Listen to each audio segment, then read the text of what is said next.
Praise the lord everyone. प्रभु यीशु मसीह के मीठे और मधुर नाम में आप सभी को जय मसीह के पिता परमेश्वर का प्यार, उसका अनुग्रह आप सभी पे हमेशा हमेशा बना रहे। मेरे प्रियो, आप सभी से मैं एक बात कहना चाहती हूँ कि काफ़ी दिनों से मैं अपने शोल्डर पेन से परेशान हूँ। तो आप लोग प्लीज़ मेरे लिए प्रेयर कीजिए कि मेरे शोल्डर का पेन चला जाए। और आप सभी के से जो वचन मैं आज शेयर करने वाली हूँ वो पाया जाता है प्रेरितों के काम उसका 14 उसके 22 में। यहाँ लिखा हुआ है 22 में पाया जाता है, यहाँ लिखा हुआ है कि और चेलों के मन को स्थिर करते रहे और यह उपदेश देते रहे कि विश्वास में बने रहो, और यह कहते थे हम बड़े क्लेश उठाकर परमेश्वर के राज्य में प्रवेश करना होगा।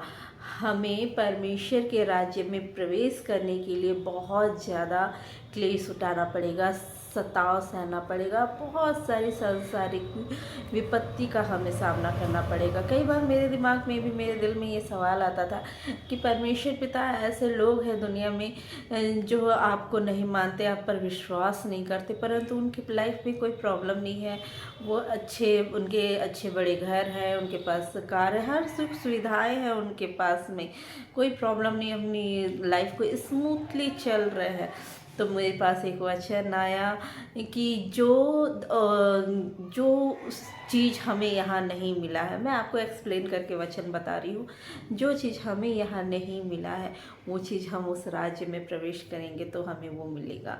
हमें ये क्लेश को उठाना है, तब हम उसके राज्य में प्रवेश करेंगे। और साथ ही साथ बहुतायत से सारी बहुतायत से परमेश्वर की जो सारी आशीष है उसे हम पाएंगे बहुतायत से। और ऐसे लोग जो प्रभु को नहीं मानते हैं और वचन पे नहीं चलते हैं और इस तरीके की लग्जरी लाइफ को जी रहे हैं, लेकिन परमेश्वर को नहीं जानते, यीशु को अपने जीवन में नहीं लाए हैं, उनका जीवन कहाँ होगा आप सभी जानते हैं, उनका जीवन अधोलोक में होगा। क्योंकि प्रभु यीशु मसीह वो रास्ता है जिससे होकर ही हम अनंत जीवन में प्रवेश कर सकते हैं मेरे प्रियो। और अगर हम उसे नहीं अपनाते हैं, अगर हम कोई उसे नहीं अपनाता यीशु को, तो वो नर्क के आग में, उसका हमेशा का अनंत जीवन जो होगा वो नर्क के आग में बीतेगा। तो प्रभु यीशु मसीह को अपने जीवन में लाना बहुत ज़्यादा जरूरी है। इसीलिए वचन में भी लिखा है कि हमें बड़े क्लेश उठाकर, बड़ा दुख, बड़ा सताव सहकर हमें इस संसार में सरवाइव करना है, इस संसार में सरवाइव करना है। मेरे प्रियो, आज का वचन मैं आप लोगों को यही शेयर करना चाहती थी। और साथ में मैं आप लोग से एक बात कहना चाहती हूँ कि बहुत सारे ऐसे लोग हैं, क्रिश्चियन भाई बहन हैं, जो प्रभु में बहुत आगे हैं। वो वचन को पढ़ते हैं, वचन का मनन करते हैं, गीत संगीत परमेश्वर की स्तुति में डूबे रहते हैं, प्रार्थना करते हैं, लोगों की सहायता मदद करते हैं, लेकिन उनके जीवन में अक्सर देखा गया है कि उनके परिवार में किसी को फाइनेंशियल प्रॉब्लम है या हमेशा बीमार रहते हैं उसके परिवार के सदस्य, या फिर और भी कई प्रकार की चिंताओं से ग्रसित हैं, या कोई काम रुका पड़ा हुआ है, उनका कोई काम है जो रुका हुआ है, अटका हुआ है, वो प्रोसेस में आगे नहीं जा रहा है। तो अक्सर दिमाग में आता है कि ये क्यों हो रहा है, क्यों हो रहा है। तो मैं प्रियो आप लोगों को बताना चाहूँगी, वो इसलिए होता है, हम सब कुछ कर रहे हैं, हम प्रभु की आज्ञा के अनुसार अपना जीवन चला, लेकिन कहीं ना कहीं मेरे प्रियो, कहीं ना कहीं हमारे जीवन में एक ऐसी चीज़ है, हमारे जीवन में, हमारे परिवार में ऐसी कोई चीज़ है जो परमेश्वर को पसंद नहीं है, जो परमेश्वर को पसंद नहीं है। उस चीज़ को हमें निकाल के बाहर फेंकना है। चाहे वो अभी मैं कुछ समय पहले सुन रही थी सचिन क्लाइव ब्रदर के द्वारा, सूरज प्रेमानी ब्रदर के द्वारा, कि अक्सर इंसान जो होता है वो बहुत अच्छा होता है, बहुत अच्छा मतलब प्रभु में चलता है कोई व्यक्ति, लेकिन उसमें एक गुण हो जाता है कि वो अपनी तारीफ़ खुद करता है कि मैं ऐसी हूँ, मैं वैसी हूँ, या मैं तो ये करता हूँ, मैं तो 10वां देता हूँ, मैं तो हमेशा चर्च में आगे रहता हूँ। तो मुझे इनसे सीखने मिला, भाइयों से सीखने मिला कि हमें अपनी तारीफ़ नहीं करना है।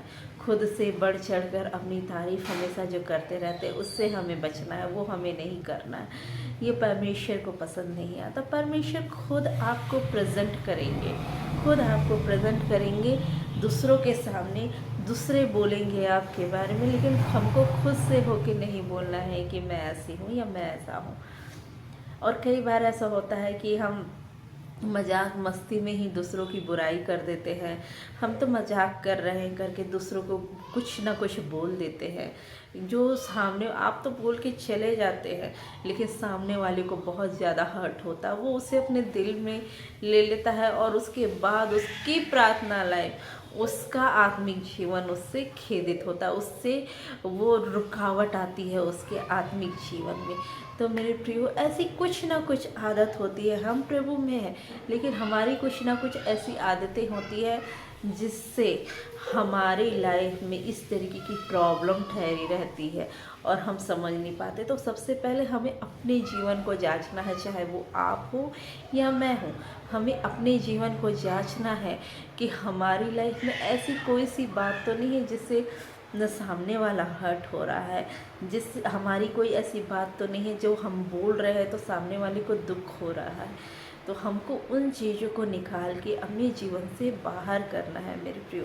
तो हमारे जीवन में जो रुकावटें हैं, आशीषों की जो रुकावटें आ रही है, वो रुकावटें ख़त्म हो जाएंगी, वो रुकावटें ख़त्म हो जाएगी। क्योंकि परमेश्वर के राज्य में प्रवेश करने के लिए मेरे प्रियो हमें क्या चाहिए? पूर्ण तरीके से हमें शुद्ध और पवित्र होना है। और परमेश्वर हमसे यही चाहते हैं, वो हमसे यही चाहते हैं कि हम पूरी तरीके से शुद्ध और पवित्र हो सके, ताकि हम उसके राज्य में प्रवेश करने योग्य बन सके। तो इसके लिए हमें क्या करना है? अपने जीवन में जो भी कड़वाहट है या अनजाने में हम इस तरीके का कोई काम करते हैं कि हम किसी का मजाक उड़ा दिए, किसी को कुछ भला बुरा बोल दिए, या बात करते करते हम किसी से बात करते करते इतना खो गए कि हम दूसरों की बातें उसको बताने लगे, और हमको पता ही नहीं चलता है कि अरे हमने ये गलती कर दी, हमें पता ही नहीं चलता और हम दूसरों की चुगली कर दिए। तो ऐसे सारी चीज़ों को अपने अंदर से बाहर निकालना है मेरे प्रियो।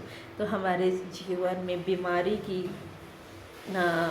फाइनेंस प्रॉब्लम की, कई प्रकार की रुकावटें की, जो भी हमारे जीवन में रुकावटें हैं, जो भी हमारी फैमिली में रुकावटें हैं, परेशानी का कारण है, उसे परमेश्वर निकाल के बाहर कर देंगे।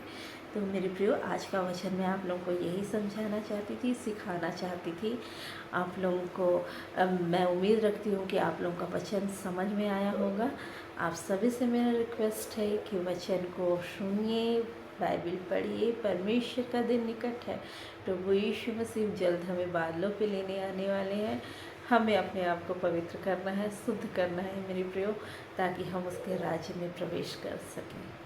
आप सभी को जय मसीह की। पिता परमेश्वर का प्यार, उसका अनुग्रह आप सभी को बना रहे। आमीन। Praise the Lord.